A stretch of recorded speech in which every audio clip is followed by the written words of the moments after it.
This is Saturday Morning Mysteries. And we're your hosts, Alexis and Grace. Hello, everyone. Happy Saturday morning, and welcome to another episode of Saturday Morning Mysteries, where we are your hosts. I'm Alexis. I'm Grace. And the reason we're laughing is because 2 seconds before starting recording, I had the hiccups and very likely may get them again while talking. So on that note, I'm going to hand it over to Grace because she is doing her last episode of our Charlie Chan, the Amazing Chan and the Chan Clan episode arc. We're winding down. We've got one more episode next week, but until then, Grace is going to grace us with yet another wonderful episode, I assume. Yes, indeed. So, awesome. Alexis, I'm doing episode 15 of the show entitled White Elephant. And as in my last couple episodes that I've done, I have really gone down the rabbit hole of getting into the history of the places that the Chan family goes to. Yeah. I don't know why. I've just been like intrigued by these different countries, and that because they go international, I think that's why. I've been excited to like wildly speculate of like what was going on in those countries, and how the Chan family's presence folds into it, or the crimes fold into it, and including some speculation as to why or why not Mr. Charlie Chan has been in places like in my Greece episode right before coups happen. Right. So we start off in the early 1970s in the oil-rich Middle East. Oh my gosh. Okay. All right. Just kidding. Can you imagine how badly I would fuck up trying to lay out the history of any oil-rich country and why an American private security contractor is there? I would offend anyone from any of the countries I would have chosen and probably like accidentally commit treason, tying all of that together. Just blame it on Hanna-Barbera. Blame it on Hanna. We do for any of my problems. Yeah. So I will say we are, like in your last episode, in a vague, nondescript country. Okay.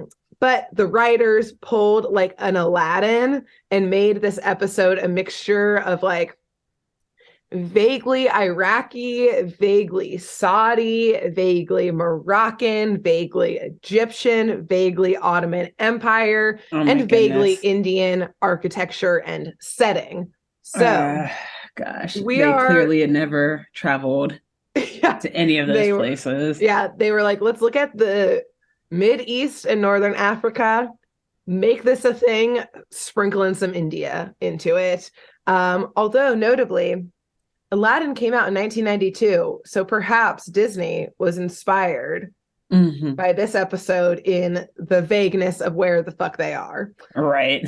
So, rather than speculating around the time and place that this story happens in, again, because of the vagueness, and also because, as I said, could you even imagine me trying to take on any of those places I just named? I feel like we have tried in the past, but we pretty much ginned it up to something happened. We're not going into it. Just know it happened.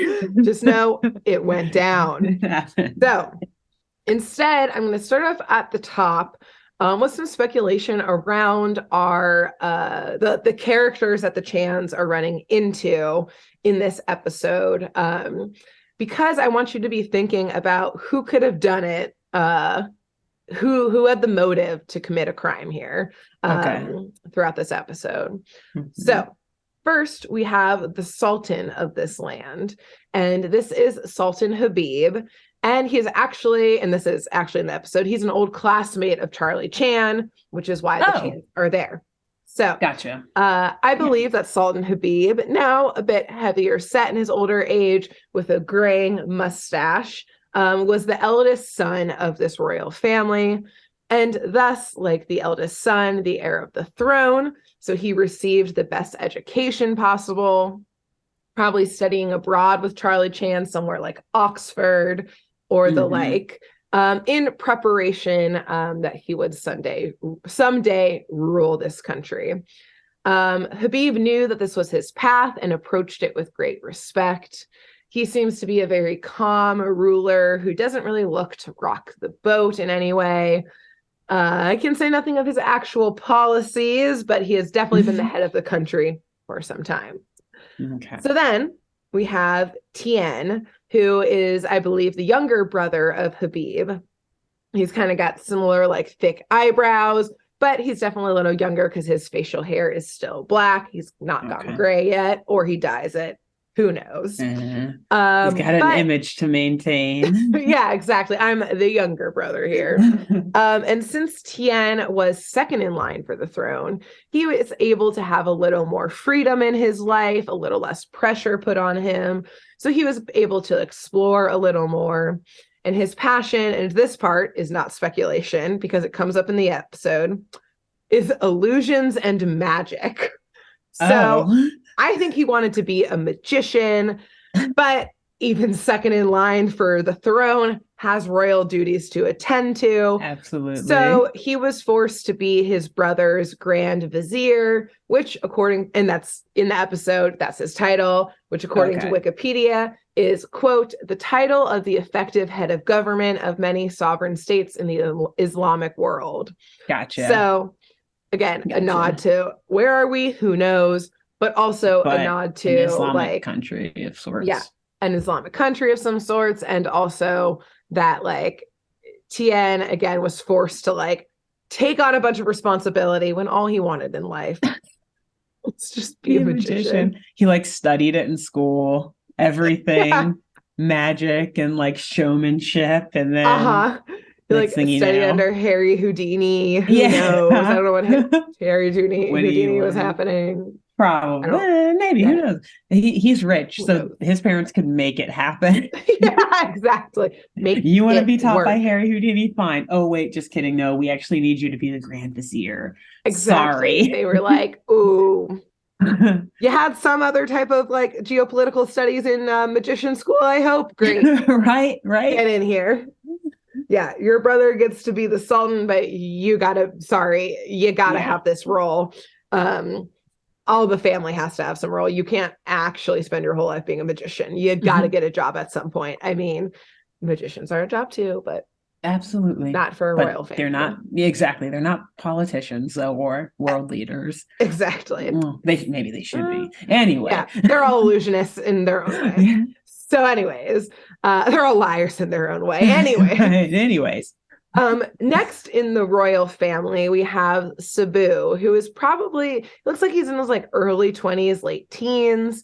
I think he's the son of someone in the royal family, like another one of the siblings, maybe. It doesn't seem like he's the Sultan Habib's son.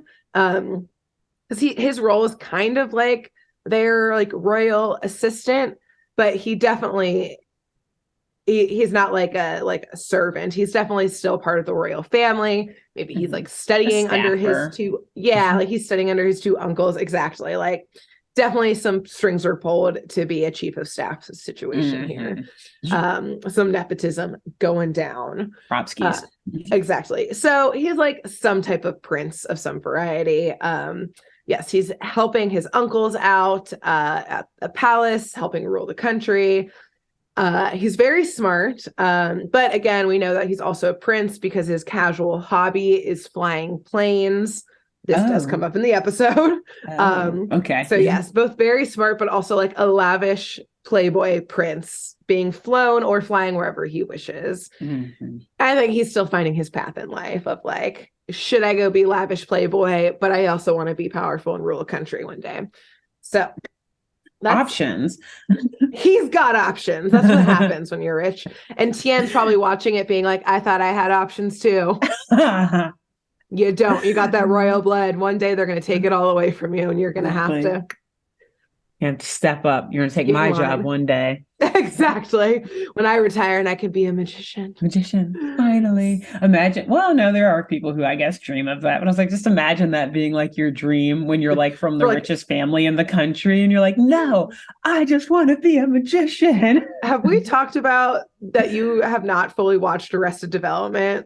or like you've only seen some episodes? I don't know, like on this podcast, but in real life, yes, we have. Job, who's the oldest son, is a magician, but he's like, I'm an illusionist, father, and like that is his life goal. So this whole time I was just like, oh, Tien is Job. He's Job. Got it. Gotcha. Just wishing that he's an illusionist. So also in this episode, we have some commoners. So we have Abdullah, who is a very large, ripped man who wears shirtless. He's shirtless. He just has a vest on. Okay. Talked about in our past episodes. It happens. Yeah. He also wears a white a talisman of a white elephant, which makes sense because his job at the palace is the royal keeper of like the elephants. Okay. He's a very serious man who Sultan Habib trusts and often sends off on like additional private missions for him. So he's in with the Sultan. Okay. And then we have Mahout, who works with Abdullah. His depiction, not great. Borderline, is this man enslaved here? We don't know. He's like in rags and like, it's not great. He's in rags. He's very much like serving Abdullah, working with the elephants here. But even with that, Mahout hopes to one day care for the elephants in Abdullah's role. So maybe he just wears rags because he doesn't want to get his nice clothes dirty. Yes, I did literally write that even though Abdullah like does not, he like absolutely treats him less than, does not like him, he makes him pick up the literal shit jobs with the elephants. So like, yes, that is a good point. He's like, I'm gonna get covered in elephant shit. Yeah. Why I'm gonna wear nice things. That's a good point. We're gonna go with that. He's definitely a laborer who's not appreciated and valued for the time he's putting into his work. Yes. But also maybe he's not enslaved. We don't know what country this is. So, or what year. I guess it's 1972, but we'll act like we don't know. Yeah, we're not going to get into that. So finally, we have a father and son. The son remains unnamed. There's a lot of people I got to remember. I know, that's why I'm doing it up top to be like, I'm trying. Yeah. Here's the cast of characters in addition to the 12-person family of the 10 kids and Charlie Chan and Choo Choo. That's why we're running through it at the top here. So you can get the profiles up top.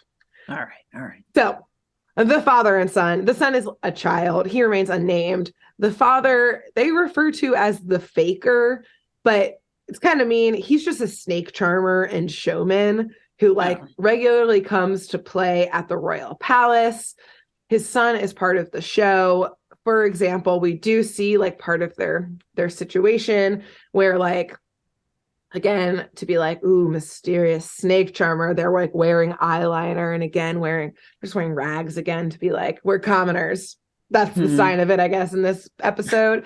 But he like plays music on like the big flute, and like in this case, instead of a snake coming out, it's this like a rope magically rises out of the basket and becomes like taunt. So the son, who again is a child, like climbs up to the top of the rope, and then in a snap, like he hits a note and the sun disappears at the top, but reappears below behind some curtains. He like steps out in smoke. So Tien's like, that's what I want with life. My next line is, I feel like they get invited to the palace by Tien, who wants to live out his magician dreams vicariously through them. So yes.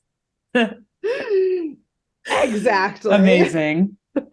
Yes. You hit the nail on the head. I fix her hair because Tien is like, we went to magician school together, and he at the time he was at the top of our class. Yeah.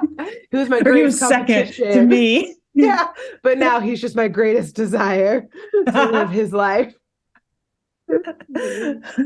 So that's the sitch going into this. A lot of cast of characters.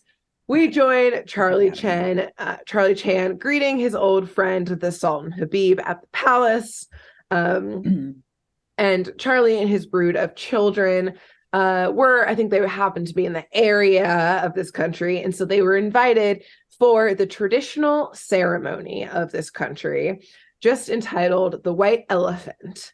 And by the sounds of it, this traditional ceremony, I don't know if it's an annual ceremony or every 5 years, who knows, but basically, by law and by culture, it solidifies the sultan's position by allowing him to ride the sacred white elephant of the country. So there is an actual sacred white elephant. In this case, its name, another character here, is Singha, which I don't know what that is in Arabic, but Singha is a Thai beer. It's like a beer in Thailand that has a mythical golden lion on the label that maybe is actually, that means it in Thai. We don't know. Again, sprinkling in just whatever country they feel like. Yeah, at this point, episode. It's a free-for-all. The writers just ran with it, wild. They didn't have Google to fact check themselves. Or the audience couldn't fact check it. So, or the time or budget to go to the library or anything and like research it. Nope. No, we got to get this on the air in 2 hours. Crank it out, baby. So yes, Charlie is honored to be there, joining his friend for this very important ceremony. When they were back in school, I imagine that Sultan Habib would tell Charlie, saying like, one day I get to ride the white elephant when I become Sultan. Like, I get this great honor. This solidifies my rule. It's very traditional in our country and very important. And so Charlie is very honored that he's able to be there for his friend during, again, this traditional ceremony. So as they start to catch up, Prince Cebu comes to get them, telling them like, all right, this like multi-day celebration and ceremony it's got to get started. And it starts with the Sultan like kicking the ceremony off with feeding Singha. So on the way to like the enclosure, the pen, wherever elephants are kept. Pen sounds so sad, but also maybe accurate. The elephant house. They're okay. They, grab the kids. They were in the middle of watching the father and son magic duo, seeing the trick I previously described. They are clapping away. They are impressed. So they go to meet Singha in his elephant palace. That's what we're going to call it. Where there are other elephants who are clearly watching Singha with like great honor and like reverence. Because Singha is like, because the ceremony is about to start, he is decked out in the nines in like ceremonial elephant garb. He's got like a headdress going on. He's got like blankets and scarves on him draped across his back, lined with gold. Boy. Good. Singha is basically the Sultan of the elephants. They bow down to him. Probably all Lion King, if they would have like bowed with their little the Animal Kingdom. It would have happened. And so Habib has the food, and he's like explaining to the Chans that part of this ceremony is like kicking off this multi-day ceremony with the honor of feeding Singha like some special food. And as Habib is explaining this part of the ceremony to the Chans, we, the viewers, see both in kind of the back of the elephant palace, which part of it is like tented in. We see someone with a machete slitting open the back of the tent. Oh. Meanwhile, on the other side of the enclosure, we see someone like peeking through part of the fence and dumping mice into the enclosure. Because as we know, elephants are scared of mice. I think there's a phrase that goes with it. I didn't look it up. I just said, this is a reference to elephant being scared of mice. So the sight of the mice sends the other elephants absolutely buck fucking wild. And they start stampeding. Oh no, which would be terrifying. Correct. Yes, this enclosure. As a side note, one time Justin and I were almost stampeded by elephants. Oh, God. When we were in Thailand. A long story short, we were in the countryside. The like army veteran or like veterinarian, not veteran, like came and like that's the day where all of the people in this town get their elephants checked because they just had them as like pets and to help work the rice fields. Oh. So Wow, the family we were with, we were like, you want to go see? And we were like, for sure. And everyone was like super casual about the elephants. Like there was literally a teenager like texting while sitting on the head of one of the elephants, just like truly no big deal. And Justin and I did not know what the fuck to do. And like got too close to one of them and they were like, back the fuck up. And one of the elephants like wanted to stomp on us. And then this like little old lady who definitely was like 4 feet tall, just like took a twig and just like smacked the elephant in the head. And it was like, I'm sorry. Backed up. So that happened. And then another time, a baby elephant took its trunk and like moved Justin out of the way. God. So yes, legitimately, they are scary. They will stomp you. They are very big. Yes, very big. And so Charlie, obviously being like, this is some bad shit, rushes his kids out of danger's way while guards rush in to get the Sultan out of the way from danger as well. But when the dust settles, Singha is gone. Uh-oh. So if this was just a missing elephant on a random day, obviously it would be an issue. But not dire, you know, if just an elephant like ran off to the jungle, they'd be like, all right, we'll find it later. Yeah. Like make sure everyone's okay. It's tagged. Right. It's tagged. It's also an elephant. We can probably find it running through the jungle. Especially like I guess it wouldn't be all adorned and like wearing all the stuff if it were any other day. But either way, like elephant running through a jungle. Like they're not it's not like a cheetah, super speedy. Like we'll find it. It's a giant fucking elephant. God, could you imagine if elephants were as fast as cheetahs? Anyway, go ahead. Sorry. That would be so cute, actually. But so destructive. If they could like climb trees. Yeah, that'd be absolutely horrifying. Yeah. I guess I was just thinking like watching it on planet Earth versus experiencing it in real life. True. I'll watch the documentary of it, but don't get me anywhere near it. I don't want to be around it. Yes, no. Terrifying. I rescind my previous statement. I don't want to be caught in that, especially because they're like in like a herd. Anyways, we're not elephant experts here. No. Believe it or not. So today, though, with Singha, panic immediately ensues because not only are they like, wait a second, this is dicey because a stampede just happened with the Sultan here, but the law and culture of this land says if the Sultan is not able to ride the sacred white elephant during the ceremony, the Sultan must relinquish his power. Oh. So like, Sultan, you got a tummy ache that day? Too bad. Too bad. Get up on there. Get on that fucking elephant because otherwise you're not Sultan anymore. Dang. So a lot is better than democracy, I suppose. Yeah.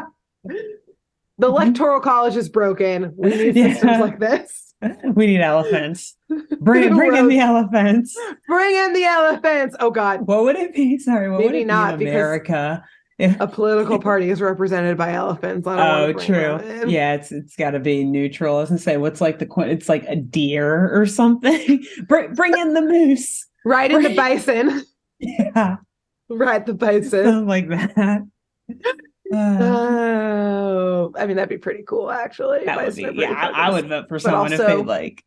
Also fucking terrifying. Yes. Bison are not to be fucked with. So everyone I already named rushes into the elephant enclosure to make sure the Sultan is okay. As a reminder, that's Tien, Sabu, Abdullah, Mahout. I guess the father and son don't come, but everyone else does. Okay. And once they confirm that everyone, the Sultan and the Chans and everyone else in the enclosure is okay, they all turn to Abdullah to be like, yo, why the fuck do your elephants just freak out? And maybe Singha is indeed in the jungle, freaked out about that stampede that just went down. But our ever sharp Charlie Chan doesn't think this was an accidental stampede, and he thinks that someone stole Singha, making this a national emergency. Briefly, a side note. Is this the same country as your previous episode? Oh, God. Is Prince Harim the son of Sultan Habib? And this is another attempt at bringing down the royal family. Right. They're just under attack. Meant to be stampeded in this moment and wasn't. Is this all conspiracy by whatever terrorist group perhaps was the culprit behind kidnapping the prince? Perhaps. I don't know. A multi-episode arc. Yes. I don't know, but I'm very positive. And I think we should speculate about this at the end. We should. I'll keep that in mind. Yes. Another thing to keep in mind for him giving you a lot of work in this episode. God, I have a headache already. So Mahout then opens up his hand to reveal that he found mice in the enclosure, something that they are very careful to never have around because the mice were still scurrying around. Oh, okay. You said open his hand. I was like, is he like holding the mice? He like, look. Oh, I mean, he does mice do crawling that, all over his arms. There's only 2, but he does go and find them, and he's like, we never have rodents in here. This is the royal elephant enclosure. Mm-hmm. Look, and the mice are just like, squeak. They're pretty cute, honestly. Oh, yeah. I just thought of this because like, this confirms that this is indeed a like royal conspiracy, but like in just tying all of our shows together. Oh no. In the fact that in Chippendale Rescue Rangers, we think that there's like an alternate but exactly matching like rodent universe. Like adjacent, like a parallel, Yes, it parallels the word. These mice are spy. That at the same time, Chippendale Rescue Rangers are flying into this country to like interview these mice to be like, why are you trying to take down the like Sultan elephant of this land? But like they can talk to all animals, so like they're also interviewing the other elephants as well. But the elephants are like terrified of them because like they are also rodents. Exactly. They're like fucking terrified. So if you are very confused, go back and listen to our Chippendale arc Rescue Rangers from last year. It was very fun. It was great. Indeed, it has a parallel to the human universe. Yep. That I think is happening here. But we don't go down that rabbit hole. Instead, all of the humans move. We'll go down the mice hole. Oh yeah, I'm so sorry. I take it back. The mice / chipmunk / elephant hole. So instead, because again, this is now possibly a national emergency that both the Sultan was just attempted to be stampeded. So is this an assassination attempt? Mm-hmm. And 2, where is the sacred elephant that without it, Saul's gonna relinquish his control. So, as they're moving into the palace, we do see a figure in kind of like full robes with his face covered, watching them from the jungle, kind of beyond the elephant enclosure. So, now in the palace, you have questions. I don't have answers. I'm trying to just keep everyone in my head. There's a lot happening in this There's no room in here for questions at this rate. Honestly, like, good. I'm just taking what you say. Like, all right, whatever. Rescue Rangers, cool. Next. Cool. Got it. They're there? Awesome. Let's go. Let me add them to the suspect list. So all of the men are discussing the situation of national security here. And it quickly falls apart into arguing because Abdullah is pointing at Mahout because he says, this is the only person like who knows how to work with elephants and steal Singha.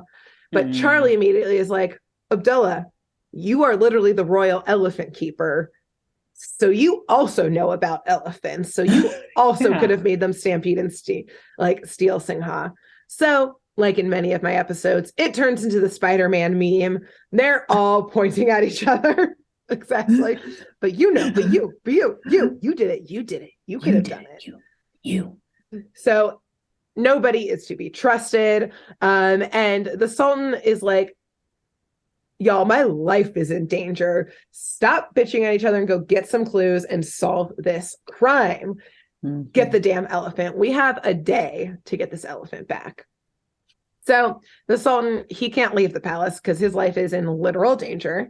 With all of the men splitting up to presumably go solve this or go about their day, we also now go to the kids splitting up to solve this crime because they obviously were eavesdropping into the situation. So we're going to start with Henry and Stanley. And Henry is chatting with their friend Sabu. So presumably Henry's friends with Sabu because he's the cousin of Prince Harim from your episode. Who's They've Henry's met before. Boyfriend. Yes. Exactly. They've met at family reunions and stuff. Harim invited them over. Yeah. All the things. He's been over for dinner. Yeah. Et cetera, et cetera. So Henry and Sabu are trying to figure out like the fuck is going on. Even though Henry was told by Prince Harim to not get involved in geopolitical matters, Henry is like, my boo is off at, some, I don't know, prince some other event. Race. Yeah, he's off at some other race. Grand Prix. I couldn't go this year because I was dad's weekend. Last time we were there, it was a whole mess. So I'm now with dad this weekend. So my BF is not here. Bae isn't here to stop me from getting involved. And cousin Prince Sabu does not know about this little lovers quarrel that's happened in the past. He's like, wait, what? Yeah, they're chit-chatting, trying to figure out what happens. And yes, wait, what continues to happen as Stanley comes up to them dressed as a tree. So cousin Prince Sabu is like, this is the family that Prince Harim is trying to wife up. Like, bring into the family. You sure? I'm gonna call all the cousins about this shit. We have some questions. This is why Henry is always trying to get Stanley to stop wearing costumes. It's like, Henry, I'm trying to marry into royalty here. This isn't a good look for us. My next line is, before Henry can be like, dude, you're embarrassing me in front of my prince friend. So yes, literally. Yeah, Henry's like, dude, they're gonna not let this happen. Before that happens, Stanley says that he just immediately launches into what's going on here. He was spying on the edge of the palace gates, kind of where it goes into jungle area. And he was as a tree because he had to blend in, obviously. Yeah. When Mahout climbed Stanley to hop over the palace walls and run out. So that is pretty sus. Yes. Are you picturing Mahout climbing Stanley as a tree? No, I'm picturing Stanley packing a tree costume into his luggage. He got it from the spy in the last episode. He learned you can always be prepared. You got always be disguising. You never know what you're gonna need. So it's like a massive suitcase. Charlie probably has to pay so much for the luggage fees. Oh my god! Carry-on luggage. God damn it! The tree. You had to bring the tree. You had to bring the tree. Really? The tree? Yes, Dad. If I'm gonna be the master of disguise, yes, I have to have them all. I need to bring the fucking tree, Dad. Stop trying to stop me from being who I am, Father. I love costumes, okay? I am a master of disguise. Why can't you accept me? Okay, fine. Just don't tell your mom. Damn, Jesus. Bring the fucking tree costume, Stanley. So this is obviously raising some red flags. And so they're like, how do we follow him? He went into the jungle, and he's not an elephant in the jungle. He's a human being. That's going to be hard to figure out. But not to worry, because like I mentioned, they're with a prince. So Sabu is like, come with me. I got a plane. And like at first Stanley is like, oh, cute. Like he plays with planes. That's not going to be helpful. And then flash to, they're on a full ass airstrip with like a commercial jet waiting for Sabu at his every command. Of course. Flash to, they're on the commercial jet with like a flight attendant like serving them. Like Prince Cebu is just like flipping through a magazine. Of course, like normal Casual. day in the life. Yeah. Having some Cool. champagne, some champagne probably, et cetera, et cetera. Yeah, a day in the life. Yes. But they are indeed doing some loops around the jungle when and Henry and Stanley are looking out, and they see a person riding on an elephant through the jungle. But the brush is a little too thick and they can't get low enough safely to confirm that it's Mahout or that it's Singha. Yeah.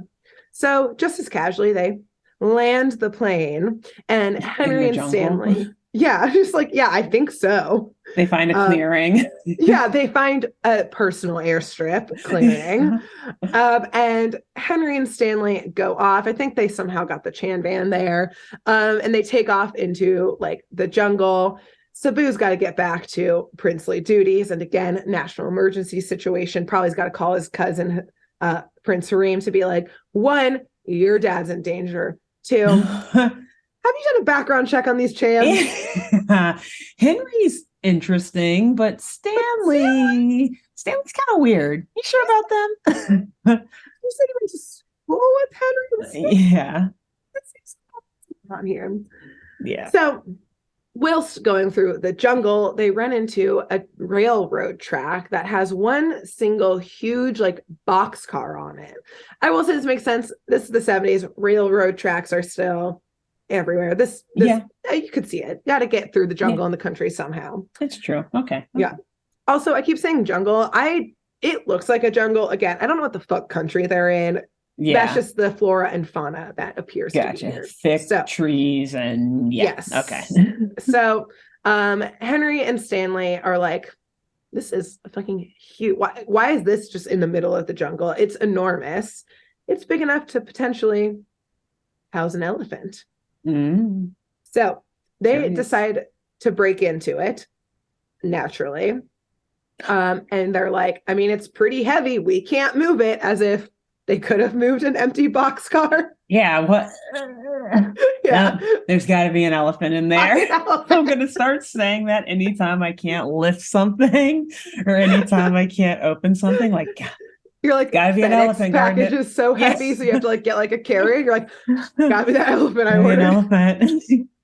Gotta be it. Naturally. Only answer.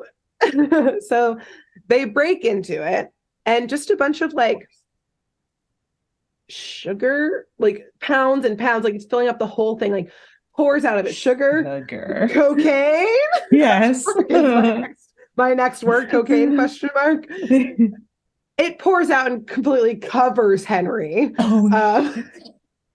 So yes, is pissed, immediately starts yelling at Stanley. So I think we should go throughout this episode wondering, is Henry fucking high as hell on this coke? And maybe Stanley. Yeah, he got some of that excess. I'm sure some of the extra dust just like blew up. Yeah, it just like poured out onto him. Or like accidentally like eats a little bit of it thinking it is sugar. Like, oh my God. Right. Exactly. As they're like yelling at each other, because they are, like, it definitely is getting up there. Also, all I could think about was Cocaine Bear, the new movie, but now Cocaine Elephant, it's a jungle, Cocaine Tiger.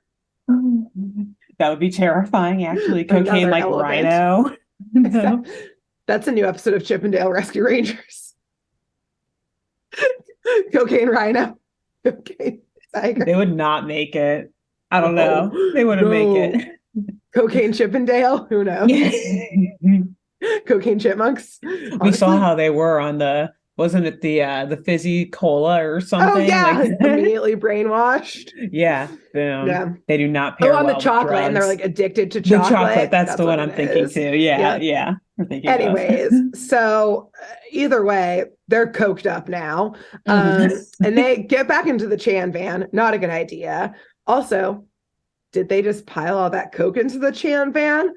International drug trade now? There's a lot of rabbit holes I could have gone down in this episode, but instead I just say them and move on. Nancy is the one who like what the put the hint in their mind to go check out the jungle, knowing they would come across this train loaded with cocaine and would. She needed them to pick it up for her. Yeah. They were like, look, here's the thing. They're going to skim a little bit off the top. It doesn't matter. We got Kona enough. We got to move this product before the tigers get it. You know Nancy's what? saying this, right? Did you know that the actual, like, somewhat true story that LOL Cocaine Bear is based off of happened in the 70s in, like, the jungles of Brazil? So, like, Nancy's like, I can't let that fucking happen again. Yeah. Did you hear what just happened? It's like in the news, like Nancy's reading the newspaper. It's the headline, Cocaine Bear loose in Brazil. She slams Stanley, it down. I need you to make a run for me. Can we get a private jet to put it on to ensure that doesn't happen? Get Cebu to the airstrip. Yeah. This country is about to possibly coming from a royal fall apart. We need to get this. We need to move this coke now. Get to the boxcar. Henry, do you have your tree costume? I mean, yes. Stanley. Yeah. Put it on now. Yes, I'm sorry, okay, Nancy. Okay. Jesus. So, yes, Nancy, like always, is at the center of this. So, looking up from the tracks, because they're like, well, we gotta, I guess, get back to the airstrip to move this product. But as they're coked up now. They're not thinking straight. So instead of going back to the airstrip, they follow the tracks for a little bit, get off the tracks a little bit, and run into the ruins of an old palace. Okay. So naturally, again, in their coked up mind, they say, we should go in that. Let's go in there. Let's do it. Let's go. Let's do this. You want to run? Are you hot? Well, I'm sweating like bullets right now. It's really weird. Oh my God, I don't even know what to do. Isn't the jungle? Is it just me?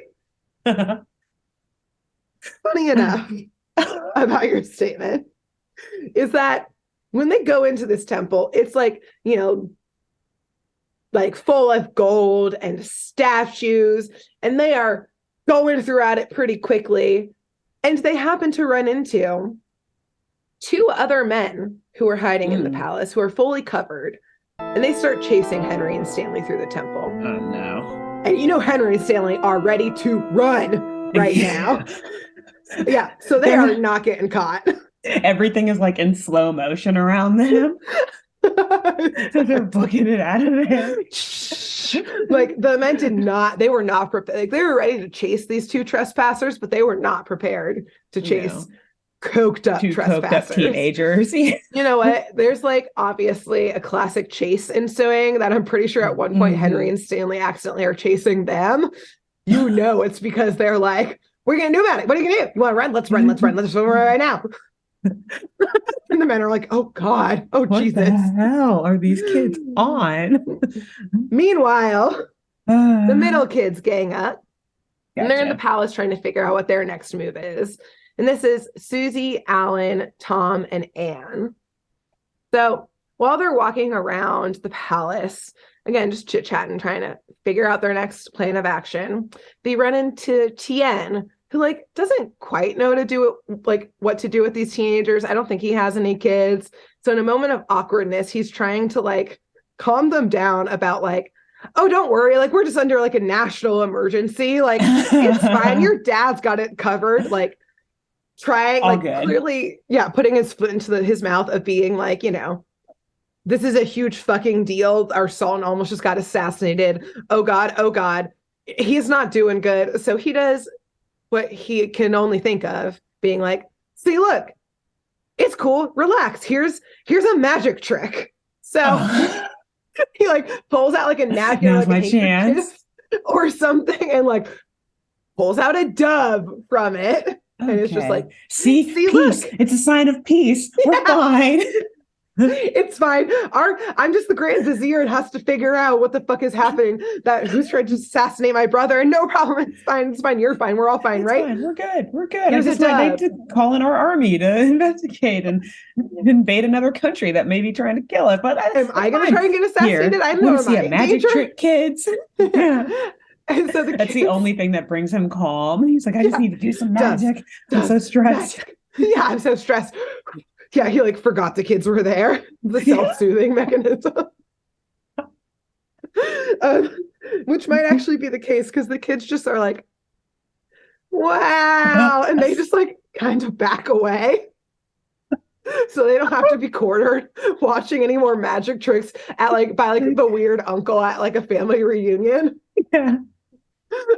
They've like been invited to the family reunions because of Henry to like have the parents meet and stuff. They're like, oh God, Uncle Tien is gonna fucking do magic tricks again. God, we're too old for this shit. Uncle Tien, now's not the time. You have a national emergency going on our hands. And they slowly back out of there. Exactly. They just kind of slowly disappear. Yeah. But in reality, they kind of should have stayed and asked Tien for directions because this is a huge fucking palace and they get lost as hell. They're like not paying attention. All of a sudden they kind of look up and they're like, we've never been in this wing of the palace anymore. Like, oh shit. Okay. Yeah. And so they kind of just start being like, well, should we go down this corner? Like, is that room? Like, oh God, where are we? And so they open a door and bam, unfortunately, or like surprisingly, we haven't run into this beautiful trope in any of our episodes of the 70s so far. What do you think it is? A night? No, I don't know. They don't have a trap door. So... Oh, of course. It's like some sort of guard. What? Nope. Bam. They open a door and below them, floor gives out. They fall down a trap door. Of course. But they fall into a very scary, like underground, like old, like fully stone, like tunnel that's filled with like bats and spider webs. And behind them where they have fallen, which I don't know how they didn't break their bones because they just fall onto stone and it's too high for them to climb back up. So who knows? The power of youth. They'll be all right. They're like not hurting yet. Bendy. Yeah, exactly. Yeah. They're fine. They got like rubber bones or something. Exactly. And so again, behind them is kind of like a dead end, just a stone wall. So there's nowhere to go but forward. So as they kind of like collect themselves and start going forward, what we thought was a dead end wall behind them rises up. And two armed men with, again, like swords, they're fully covered. They're the armed guards. Yeah, there's those armed guards. We got a 2-for-1 here, baby. Nice. They start chasing kids down the tunnel. My only note on this part while watching this scene was contractual chase ensues. Because you got to have every contract, every episode, got to have a chase scene with some tunes. Got to have one. Nice. Yes. So throughout the chase through these very scary underground tunnels that curve and rise and fall and go off to different angles and different, like it's like they spout out from the main tunnel. They're luckily able to chase the tail of these guards. And while one of these like side tunnels is filled with very scary bats, it does eventually rise up and they tumble out into the old palace ruins. Oh. So, indeed, underground tunnels. Then, we have very elaborate. We have then Flip, Nancy, Mimi, Scooter, and Choo Choo, our youngest gang, who pause and they're like, this has got to be more than a one-man job to steal a fucking elephant in front of our eyes. So, we think it must have been Abdullah because he knows about elephants. But then we need someone who could have like tricked us, like pulled the wool over our eyes as the elephant disappeared into thin air. And who have we seen disappear? That father and son snake charmer duo. It was the two, well, not the son. I don't really blame the kid, obviously, but the father and Abdullah are behind this. So they put Choo Choo on the case because they go back to the spot on the palace grounds where the snake charmer originally was performing, and he's pulled up tent. He's out of there. So Choo Choo, looks up and like points and starts growling after he sniffs around. But also at that exact moment, the father and son are riding away on like a donkey drawn carriage out of the palace grounds. So like, all right, Choo Choo, and you just looked up. and saw them leaving. You didn't you weren't a tracker dog in this moment. Right. You were just you didn't do much. Right there they go. So they need to follow them, but they don't have the Chan van, and they're children, so they can't run fast enough to follow. Yeah, they can't drive it. They can't run fast enough to follow a donkey-drawn carriage. So for no apparent reason, the animators were like, all right, how do we get these kids into town in a fast enough vehicle? And we cut to specifically the kids like hitched a ride on the back of like what must be like a pig truck. It's like a livestock truck, but the back of it is filled with pigs. But like, are they going to the slaughter? Because like, if this is an Islamic country, Muslims don't eat pork. Probably don't eat the pigs. Yeah.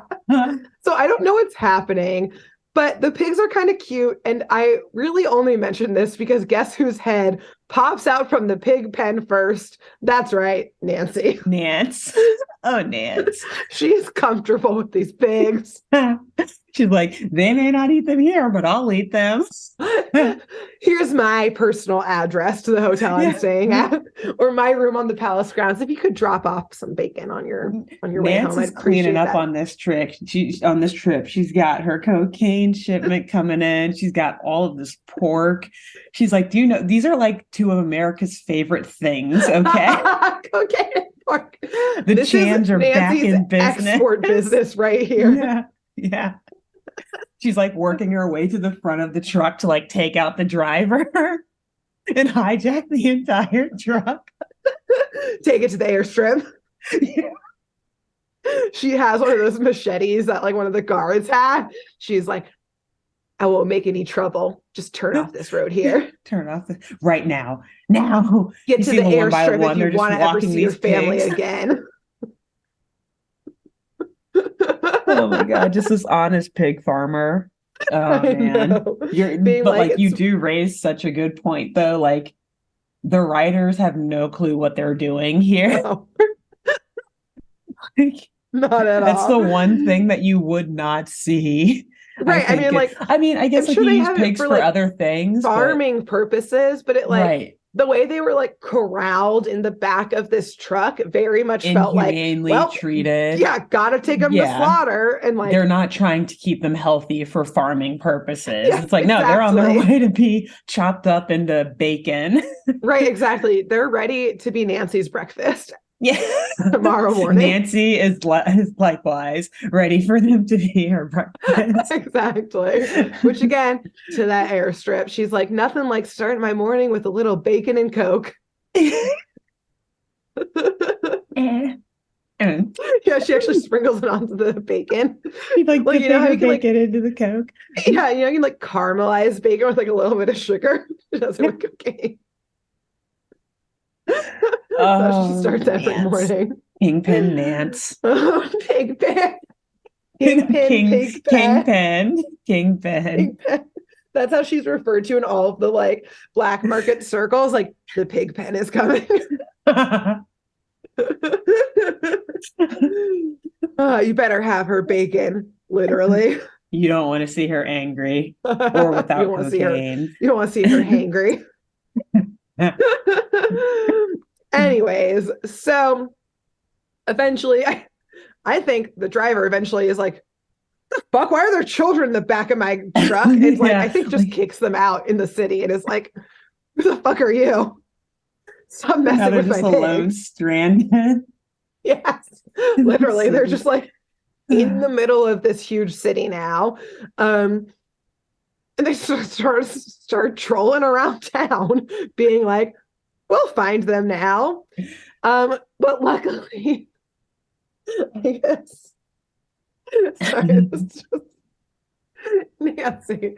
I guess just farm animals are drawn to her. Because I don't know why I think this is so funny.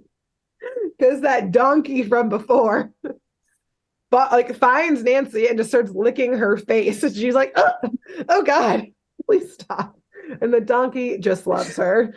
So apparently farm animals just love our good Nancy. She's up to something. Keep going. I'm working a theory, but I want to see how this unfolds. Yeah. So anyways, all the other kids are like, oh, that's the donkey from before. And it's like, I will say, a really cute, like, baby donkey. It's adorable. And so then they realize, they just, again, look up, and there's the cart that the father and son were on before. And it's kind of like parked out of like a marketplace, like an indoor marketplace. And so they're like, well, I must be in there. So they enter quietly, and they hear two familiar voices arguing and like yelling at each other about prices. And they pause for another beat. Flip like makes everyone stop for a second, and they realize that it's the voices of the snake charmer and Abdullah. And like the smart children they are, they rush into that room and start screaming that the place is surrounded. Put their hands up. And by they, I mean Flip, obviously. Okay, yeah. Is claiming this, but they're all like pointing and angry. And awkwardly, the father, the snake charmer, and Abdullah are standing at a table covered in nicely folded shirts, including a pile that the snake charmer is like picking up and handing to Abdullah. And they kind of like look at the kids and they're like, what the fuck? Like, what? And they're like, we heard you yelling about prices. And the snake charmer is like, yeah, like my wife does the best laundry in the entire country. And so we exclusively do the Sultan's laundry. So I'm giving it back to Abdullah, who's here doing a side mission for the Sultan to get his laundry. So the kids very awkwardly just like back out of there. Yeah. We heard you talking about prices. Like, yeah, we're in a store. Right. This is my wife's store. Yeah. Read the sign above the door. Okay. What the fuck you kids talking about? So yeah, children. They just leave and I guess start wandering into the jungle. Naturally. I think actually Nancy is like, all right, I've had enough of this shit. I need to go check on my shipment. Jungle time, kids. Let's go. We're going to the jungle. Yeah, I got to make sure that Coke was delivered to the plane that Prince Cebu is delivering for me. So on their way through the jungle, they find some elephant footprints. And Choo Choo sniffs them to confirm, yep, it's an elephant. Good job, Choo Choo. So they follow the footprints to the old palace. And now all the Chan kids are at the old palace ruins.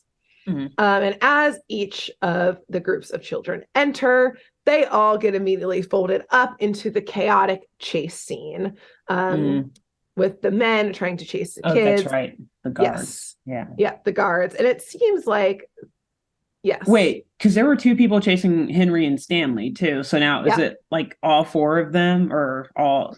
It's really unclear how many there are. But they're being chased by more than one large man. Yes, there's definitely at least two. Cool. But it's unclear how many they are. Again, I think it was the 70s. The writers were also probably on coke. Yeah. They were writing this from the perspective of Henry and Stanley. Nancy walks in and is like, God damn it, you two. Like, sees the little, like, you never nosebleed from Stanley. You never use the product. Yeah. Don't get high off your own supply. Come on, guys. That's like our family motto. I mean, what? What? What's wrong with you guys? Sugar. Yeah. Weird.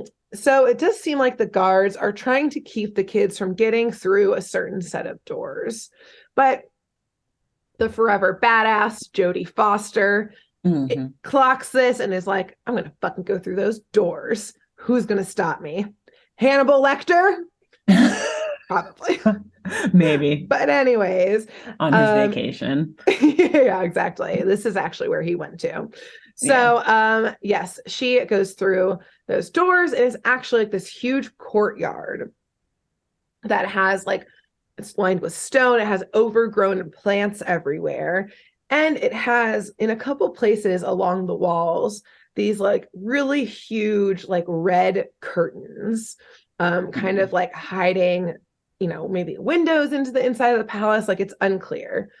But Anne, again, knows that like they're on her tail. She busted down those doors. She doesn't have time. She starts yanking down curtains to see what's going on. And of course, behind the first one, finds Sing Ha, who is being a very quiet, good boy elephant. Okay. But way to go, Jodie Foster. I know. She's a detective. Well done, that young age. That's what Sing Ha says. Yeah. He has like the Hannibal Lecter mask on. Fun fact, I probably told you this before, but we for Dio, one of our dogs, we use like a lead that like goes around his nose and then like around his like ears, just so like when he tugs, he kind of just turns around. And my old coworkers called it his Hannibal Lecter mask. He's like a big 90-pound dog with like something on his nose, so people automatically assume it's like a muzzle or something. Yeah, it's not, but yeah, so we call it his Hannibal Lecter mask. Nice. Anyways, and a serial killer comes out, and then all the Chans get murdered, and the guards do, and it's the end of the story. And that's the end of the episode. Charlie never found his kids, and that poor shipment of cocaine and pigs was just left in the middle of the jungle. And that's how Cocaine Pig became Cocaine Pigs. Like 100 pigs just like coked out in the jungle. Yeah. Perfect. So yes, she sees Sing Ha. The cloaked men follow her in, as do the other kids. Presumably Henry and Stanley, still coked up, are like, we got a plan. We're going to drop a red curtain on the guards. We're going to tie him up with one of like the ropes that you use to open the red curtain. And it works. Oh, like a lot of ideas in the 70s and 80s that were fueled by Coke. Yeah, it worked out. There was a lot that didn't, but some things did. But they went from A to Z. Don't ask about B through Y. They went from A to Q to 13 to Batman signal. And they caught the guy. And they caught him. And in that moment, Charlie Chan strolls in with the Sultan, just as Tien storms in, holding Mahout, saying that Mahout was like creeping around the palace grounds. And I will say, we did see slightly in an earlier scene that when Charlie Chan was hanging out with the Sultan, they were, scouring kind of the grounds. Charlie just literally looked out in the jungle and was like, what are those old ruins? And the Sultan was like, that's an old palace no one uses anymore. And Charlie was like, let's go. So that's how they ended up there. Cool. Yes. Down for some sightseeing? Yeah, I want to go see them. So Anne, again, pulls the curtain and is like, Dad, I fucking found Sing Ha. Mm-hmm. And now, Bird, before I get to the big reveal, who do you think stole Sing Ha and put him there? You want me to run through all the characters I was going to say, first, let me see if I remember other names. I'm going to assume it wasn't the Sultan. So then we've got Tien, Sabu. Yep. Abdullah, whatever. What's the M1's name? His assistant servant. Mahout. And then the father and son. Father and son. Yeah. Is there anyone else I'm missing? No. Okay. Got them all. I know there are so many characters in this one. And Tien and the Sultan and Charlie are the ones who just came in, right? And Mahout. They were holding Mahout. Yep. Abdullah was getting laundry from... Yes, and that's where the father was as well, the snake charmer. Gotcha. Okay. Yep. I'm gonna go with Sabu. Okay. But if history of this show is any indication, it's a character we haven't met yet.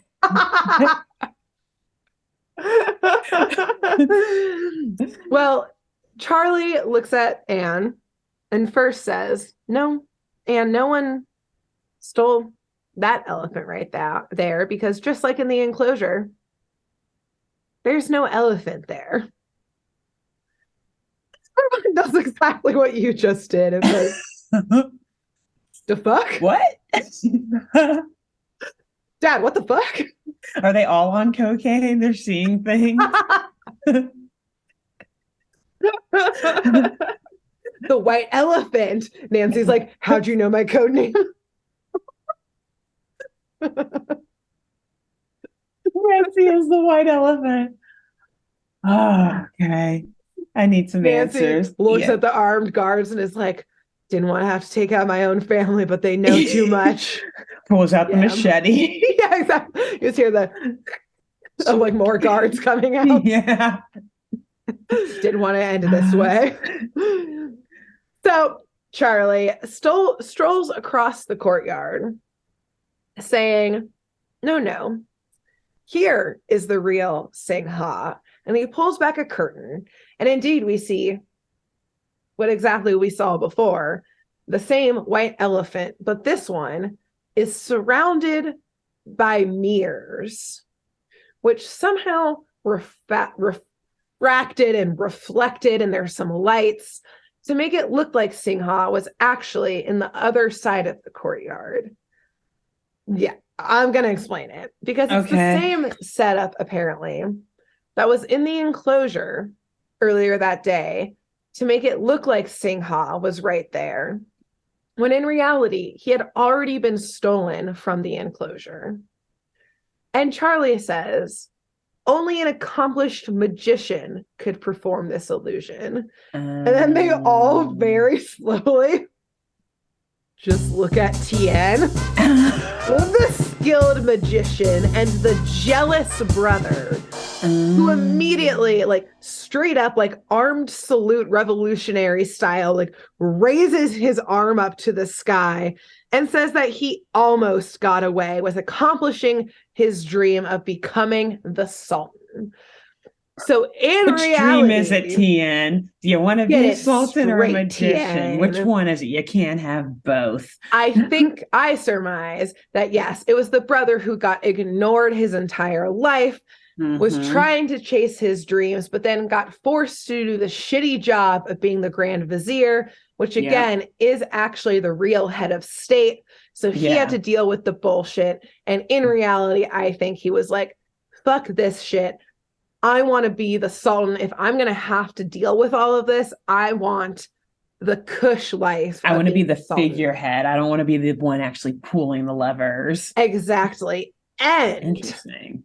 I now think that not only was that part of the situation, but I think he was talked into to be the head revolutionary from the group in your past episode. Yeah. When they tried to kidnap Tien's nephew, it didn't happen. The peace treaty went down.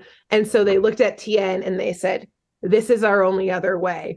We were going to try and overthrow your country, which I think now, if Tien had become Sultan, he would have torn up that peace treaty, gone to war immediately, possibly handed the empire to this other country that Spy was working for. We simply don't know. But their plot foiled again by the same goddamn family.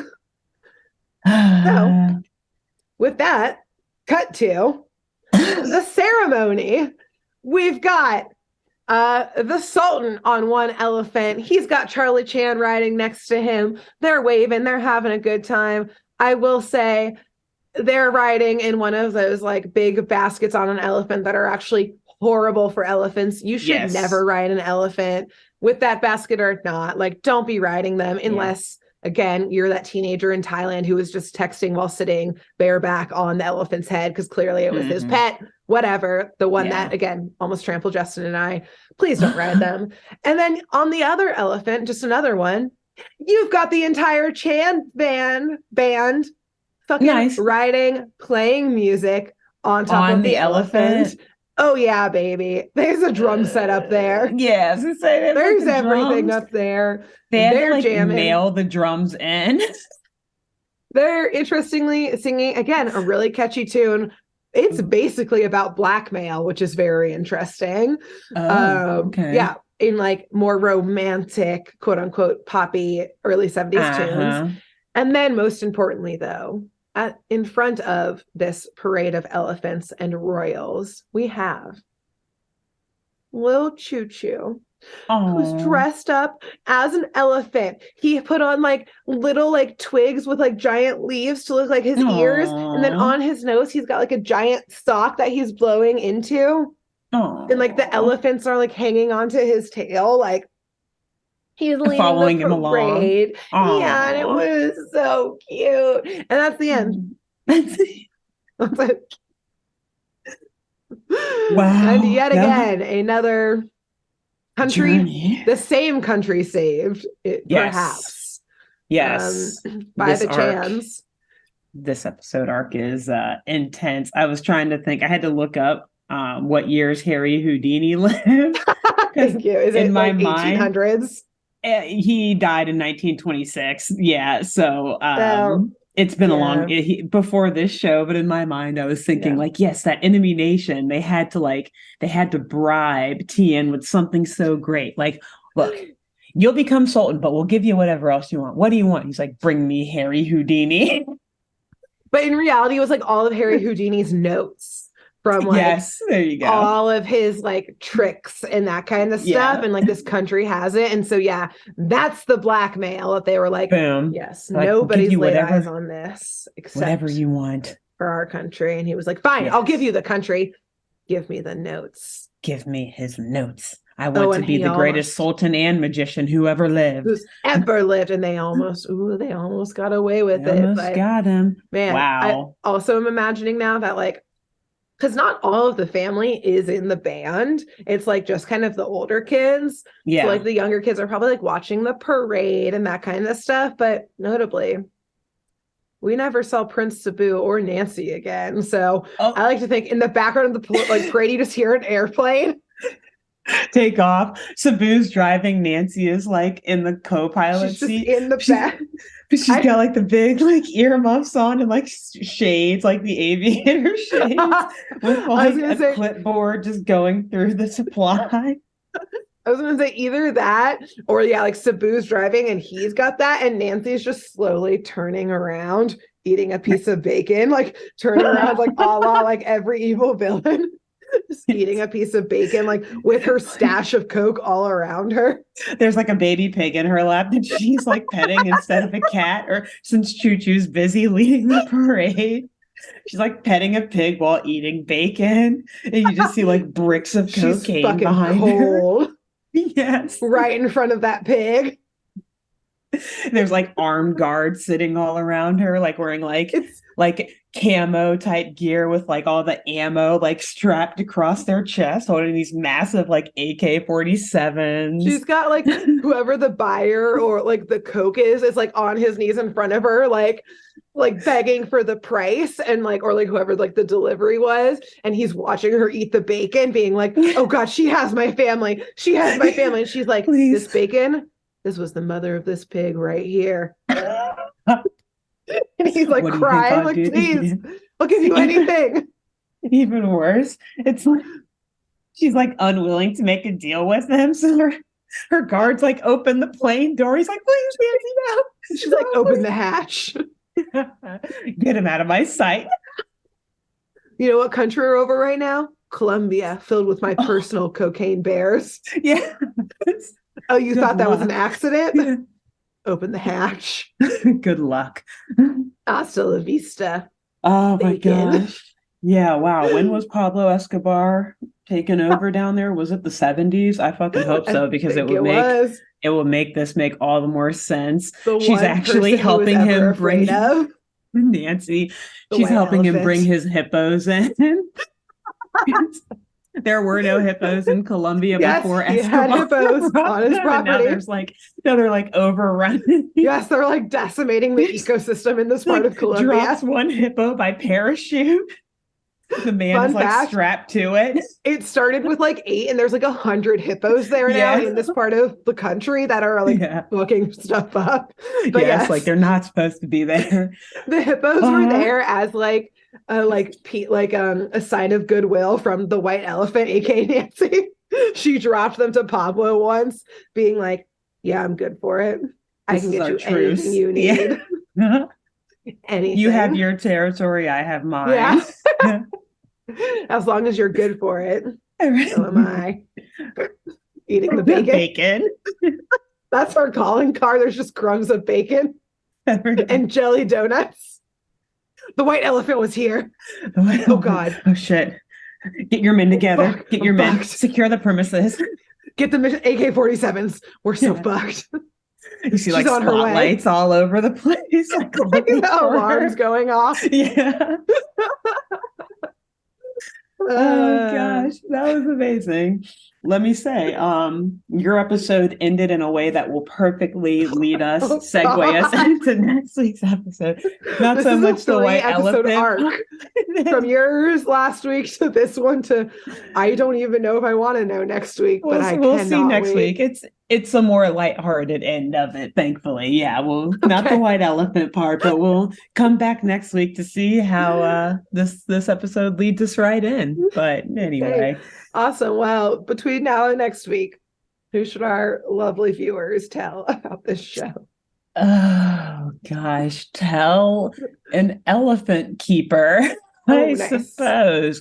Nice. I've got to admit, though, I mean, at least if you're listening in the States, that pretty much limits you to the zoo. Yeah. Maybe a circus. I hope not, but maybe a circus. Yeah. Sometimes you see them at the Renaissance festivals and stuff. Hopefully not anymore, but sometimes. Find an elephant keeper, though. Nice. Mm-hmm. That's a lot better answer. I was gonna say tell a Coke dealer. Okay, also that. But honestly, there's a lot more of those in America than there are elephant keepers. So you're better off following Grace's suggestion. You know what? It's easier. We're going to get more likes and subscribes if you go with that suggestion than the elephant keepers, all 5 of them in the country. Yeah, exactly. So, great. With that, I second see that. you next week. Next week. Bye. Thanks for tuning in to Saturday Morning Mysteries. If you enjoyed this episode, please share, rate, review, leave us a like, and drop a comment. We post episodes every Saturday and bonus tune tangents whenever we feel like it. So please subscribe so you don't miss the shenanigans. And if you want to follow us on YouTube, click the bell under the YouTube subscribe button to receive notifications when new videos are posted.